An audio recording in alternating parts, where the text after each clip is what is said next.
Gotcha, base pill. I saw on Twitter that you were actually there, right? I saw your picture with Tito, who I thought you were opening for. So you did go to the venue, right? You were there? Trucker Andy, I never met you before, but all your information is horrible. Yeah. You were way off. I don't know why you're doubling down on this, Andy. This is exactly what happened, and everyone's saying it's bullshit. I go, I have receipts for all of this, so that's why I'm here. Chad, welcome to Point Dabble Point. Oh, boy. No porn bombing. I'm going to porn bomb you first. I'm going to porn bomb you first. It's a race. Chewie just pulls his dick out. It's like, yeah, there's nothing obscene about that. No one can tell what's going on. I'm going to change my background to Eric Zane's taint. No. I sent Carl that screenshot to his phone to look at. So I don't know if you got it, Carl. I think you sent it to me, Shuli. All right. Well, take a look at it, Chad. I was going to say, I didn't get anything from you. So. Show the phone numbers. There you go. Now I sent it to Carl and Chad. All right. First question for you, Chad. Did you leave that note on John's door? Or did you go back and pull it off? No, 100%. John he admitted that he saw the note. Okay. Yeah, he did talk about it on that cameo. He's right. We watched a cameo last night where he said he's now from hero of the stupid to hero of the marginalized is his new thing. Straight, he said it, not me. So Whichever way the wind blows. You left the note there, and John, he didn't see it, obviously. He was at his gig, which we'll get into in a little bit, in St. Petersburg. But I guess he heard about it, or he saw your stream of you posting it, and so he reached out to the police, or did he call you first? He texted me my number, and then I kept getting texts during my live stream from this sergeant. And I sent you this screenshot, and I called the police station, the Cape Coral police station, to confirm, and it was him. And then I called the sergeant back, and that's when he told, and I called Shuli, and I told him everything he said. Yeah, that was another thing that made me believe this is because, Chad and I will text from time to time, but we don't really call or talk. And when he called to tell me it, it was like, I was like, he's calling. He wasn't saying you got to go on the air and tell this story. It was just like, dude, this fucking guy, you're not going to believe what he did. And I was like, wow, I believe that. I believe he would tell the police he's in fear of his life. Of course. I do believe that too. I'm just surprised they take the time to bother calling you, though. Okay, so I'm looking at the text right now, and it does seem legit where he says, message me back or call the station with the station number to confirm my ID. So that makes sense to me. But why then would they also say they're going to come to your show and issue you a warning?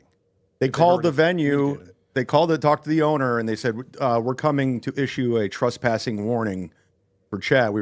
John told him that I was performing. That's why they called. I mean, I don't know how this stuff works, but that's what happened. And, I'm only doing this to make Cardiff look like a fucking idiot.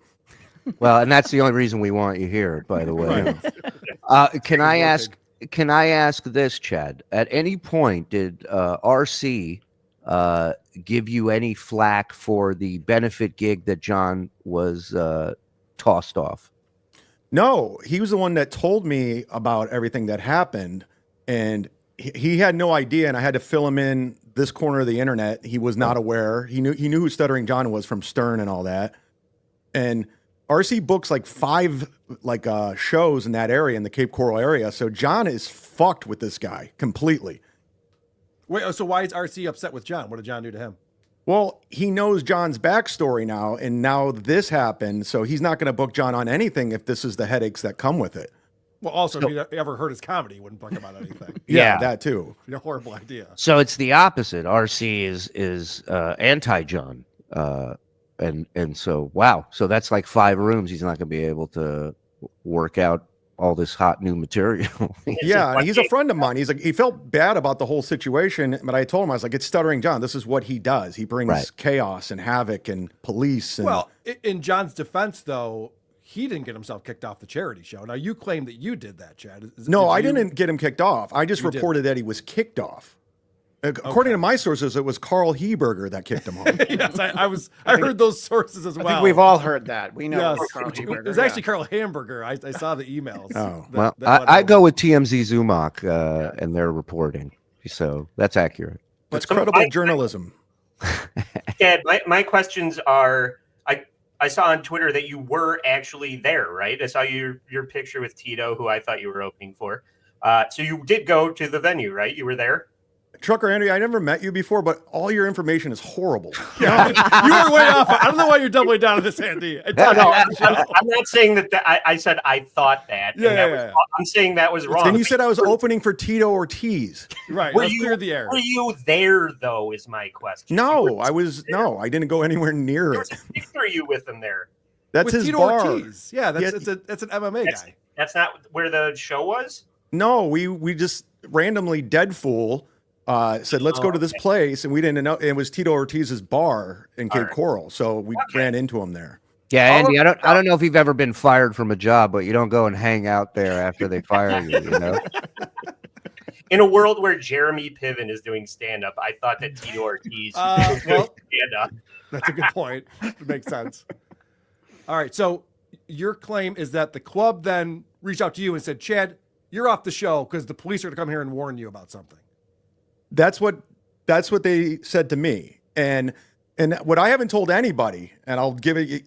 Last time I performed at this venue, and this ties into Shuli and your little show. Thank you. They spammed this place of Brent Handley stuff because of me. And it was like, this guy was like, what the hell is this all about? I was like, I've never met Brent Handley. So I've already had an issue with this place already. And this owner was very hesitant having me on again. That's why he kicked me off. Gotcha. Those damn trolls, man. Yeah. Those damn trolls, you know. So you did. Somebody said that you went up and you did less time and got more laughs than the headline.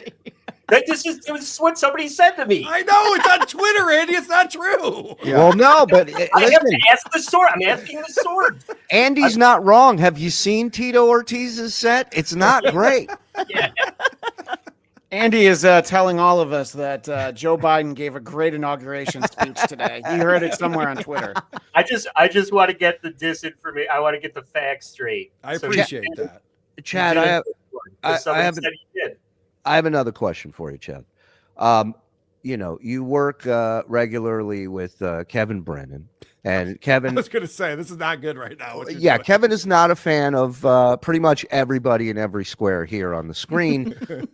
My question to you, Chad, are you worried about any backlash or fallout from this appearance? Yeah. This is going to be an issue. So I can't stay much longer. Okay. Well, you're in, dude. I mean, I don't think it's a time limit thing now, you know? When are you going to porn bomb him? How come we didn't porn bomb him? I was just frustrated because like this is exactly what happened, and everyone's saying it's bullshit. I go, I have receipts for all of this, so that's why I'm here. And you did the right thing because this makes what you said true. So, Chad, another question though, and Shuli brought this up. You brought the Roadcaster with you to podcast. Well, Cardiff brought it up. I'm just in his breakdown. And again, Cardiff's an idiot too. No, I didn't bring a Roadcaster. Everything he said is a lie. So he got that info from down Andy? to the car I was driving. All right, let's talk about the car. I saw you on Twitter saying that I was wrong about your 2012 Honda Accord LX. Yeah, it's not a 2012. It's a 2018. But who cares? Okay. You're a fucking idiot, Carl. Look how stupid you look It is now. a Honda Accord LX then? Idiot. It's not an LX. It's an Accord. Let it go, No, but Carl. that's It's the a trim. car. It's LX, EX. I used to have an Accord. I know how these things work. Is it a coupe or a sedan? Oh my god. I don't know. It's a dumb car. It's Is paid it 2 off. doors or 4 doors? Chad, answer the question. Jesus. 4 or 6 cylinder. What? Tell us now. Just trying to get to the bottom of this. Always shit. asking the hard-hitting questions. Now, Chet, were you actually? I watched you going up to John's house. You seemed nervous that John might come out. At one point, you thought you saw him peeking out the blinds. Did you think that he might attack you? Yeah, of course. And the blinds moved. I think it was his cats that did it. Okay. So I came early because his show is at 8. It's about 2 hours from Cape Coral to St. Pete. So I was like, I came about 3:30. I had no idea. I thought he was home. I was there for it. I wanted something to happen. I wanted to capture it because I knew it would be talked about forever. Yes. And Chet, good on you because John's been threatening to fight you for months and calling you a pussy and all this shit. And then you go to his house and he calls the police. And I told Shuli, I wanted him to hit me. Like I'll take it to TMZ. Like it would go viral if he punched me. I'll take the punch.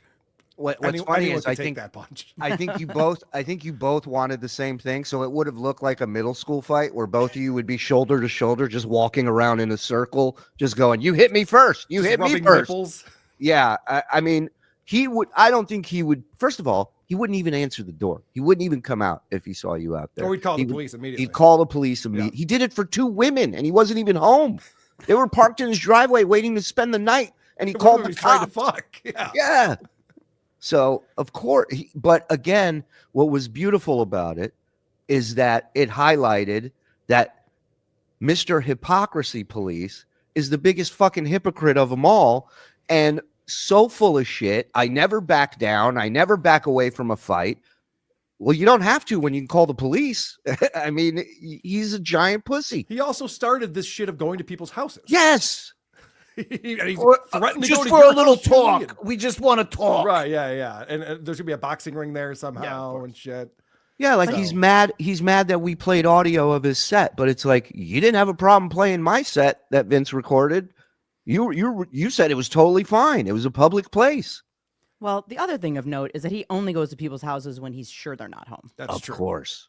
Which And- which checks out with the I'm in fear of my life angle. He's a giant pussy. One And that's thing I another thing. learned- He's constantly go ahead. saying, I'm an opener. He's the headliner. And meanwhile, he drove 2 hours for $50 to open for a guy I never heard of in front of 9 people. Chad, it was a guest spot. He did 15 minutes. And I offered him $1,500 to open up or go after me in Boca. And he turned that down too. This is the show that John played on Friday night. This is what he traveled 2 hours to go and perform at. This is outdoors.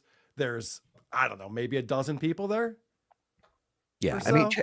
you say what you will, man. Chad's a working comic. He makes a living doing it, and John doesn't, and that's that. That's a fact, Jack. Yeah, well, I mean, we hear John's comedy. It's just getting worse and worse. He's doing Well- the same jokes, but more poorly than he used to. I'm already in enough trouble, and this is bad for my brand, so I got to go. Bye. Hey, hold on. Listen, I know you're watching, Zumock. Might be time to spread those wings. Might be time to sail and fly and soar. You don't need KB anymore. Well, you tell him.